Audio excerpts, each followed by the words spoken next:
En pleine nuit, les secours ukrainiens se rendent sur les lieux de l'attaque. Une des infrastructures électriques de Kiev vient d'être ciblée par des drones. Selon les témoins, l'installation rongée par les flammes a été frappée 2 fois. C'était comme une vibration. J'étais de ce côté, je me suis assis, je fumais, et soudain j'entends un bruit et aussitôt une explosion. 3-4 minutes plus tard, une deuxième explosion. Selon les autorités locales, 23 drones auraient visé cette nuit la capitale ukrainienne. 18 auraient été abattus par la défense anti-aérienne. Ce nouvel assaut n'a pas fait de victimes et le moral des habitants de Kiev semble encore tenir.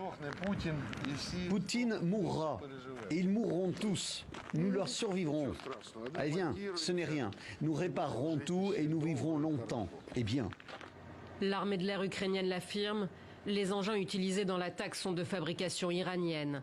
Ils ont été tirés par les Russes depuis la mer d'Azov.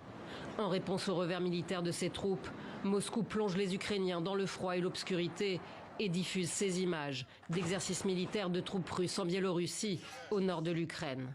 Une vidéo publiée quelques heures avant l'arrivée ce lundi de Vladimir Poutine à Minsk.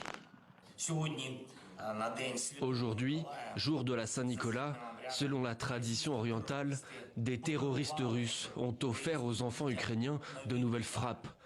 Je vous demande de soutenir notre pays dès maintenant et de fournir tout ce qui peut maintenir la dynamique sur le champ de bataille et accélérer le mouvement vers la victoire.